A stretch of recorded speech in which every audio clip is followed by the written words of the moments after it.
take the abuse. We created the new Department of Government Efficiency, which you may have heard about, DOGE, which is now waging war on government waste, fraud, and abuse. And we've begun the largest deregulation of industries and other things. It's proper deregulation that has ever done. I lead the way on my first 4 years. We did more deregulation than any other president in history. And I brought a little list along that I thought I'd just read. Some of the places, when you mentioned DOGE, some of the places that this money has gone. And these are the ones that I feel I could read. There are some that are so nasty and dirty and horrible that I don't want to really read them, because I assume they have television on.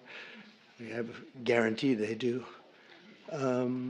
I let the press in today because we have nothing to hide, right? It's much better. They said, do you want to let the press in? I said, why not? You think Biden would do that? I don't think so.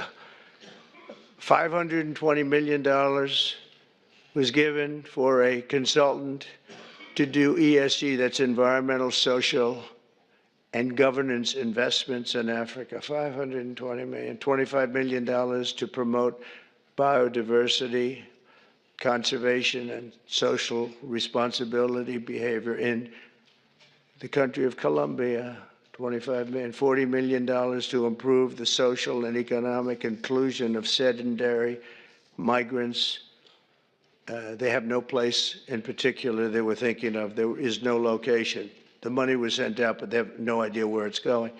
$42 million for social and behavior changes in Uganda, and $10 million for Mozambique medical male circumcision. People that want to be or have to be circumcised in Mozambique. $14 million for improving public procurement in Serbia. $486 million to a consortium for elections and political process strengthening, which $22 million was for inclusive participatory political process in Moldova, and $21 million going to my friend, Prime Minister Modi in India, for voter turnout. We're giving $21 million for voter turnout in India. What about us? I want voter turnout too, Governor. $29 million to strengthen the political landscape in Bangladesh. Went to a firm that nobody ever heard of. Got $29 million. They got a check. Can you imagine? You have a little firm, you get 10,000 here, 10,000 there. And then we get $29 million from the United States government. They had 2 people working in that firm. 2 people. I think they're very happy. They're very rich. They'll be on the cover of a very good business magazine pretty soon for being great scammers. $20 million for fiscal federalism, and $19 million for biodiversity in Nepal, and $47 million also for improving learning outcomes in Asia. Asia got a lot of money. $50 million plus another $50 million for condoms for Hamas. They gave $50 million, and it worked out so well, they gave another $50 million a little bit later. Condoms, $100 million for Hamas.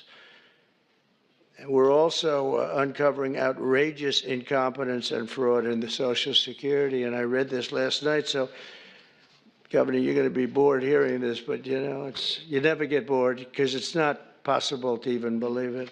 So if you live 100 years, it's a long time, but let's assume that they had millions and millions of people living, because they have like 10 million people in the Social Security living. But let's go over 100. So now you're more than 100 years old. We have 4.7 million Social Security numbers, people from the age of 100 to 109. So if you're 100 to 109, we have 4.7 million people on our Social Security rolls, right?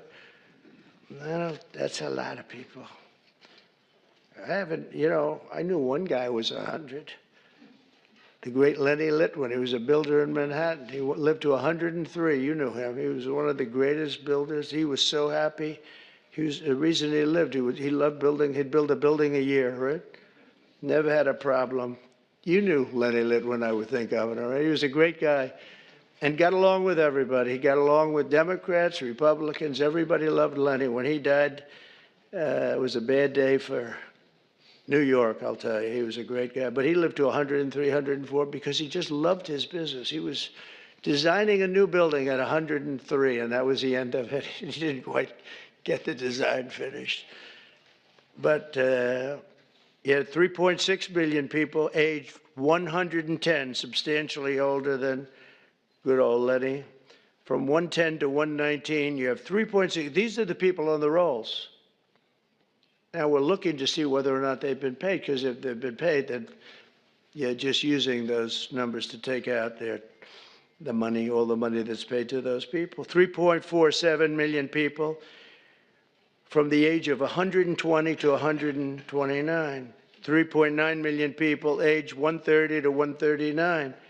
3.5 million people aged 140 years old to 149 years old. I think this is the case for Pam. I think I might give you this, Pam, just you can have it. In fact, I will. 1.3 million from age 150. There's 1.3 million people, they're saying, are alive and receiving Social Security. Now, that's the only thing we're checking. Are they receiving it? Because if they're receiving it, that makes it much worse.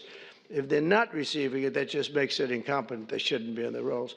And the only thing good about this is that when we take all these people off the rolls, and we have tremendous fraud underneath, people that are 80 and 60 and 50 and everything else, but this is really incredible. 1.3 million from 150 to 159, and over 130,000 people are on the rolls of Social Security over the age of 160 years old, including 1,039 people between the ages of 220 and 229. So we have, think of that, we have 1,039 people who are 220 years old to 229. We have one person at 240 years old, and here's the beauty of them all. We have one person at 360, which is strange because the country is 250. So it's been there 110 years older than the country. Here, Pam, you better take a look at this. That's much better for you than for me. Now the question is, are they getting paid? Because somebody maybe is getting paid. Yeah, I have a feeling you were. I said, what a convenient thing. This is so nice. We created this department, DOGE, and the kind of numbers are incredible. It could be $500 billion, but it could be $1 trillion. It could be even $1.5 trillion. We're going to find out. I mean, I'm actually going with Elon, and Elon is doing a really good job. And I said, who are these people that travel? We call them the Dogers. And I said, what are they? He said, they're generally young people with extremely high IQs who are very good with computers. Because you have to be good with computers. So when one of these scammers talks and tries to tell them why it's perfect, they said, no, it doesn't work that way. You know, it's very hard to talk them out of something when they have you. But we're actually going to Fort Knox because I want to see, do we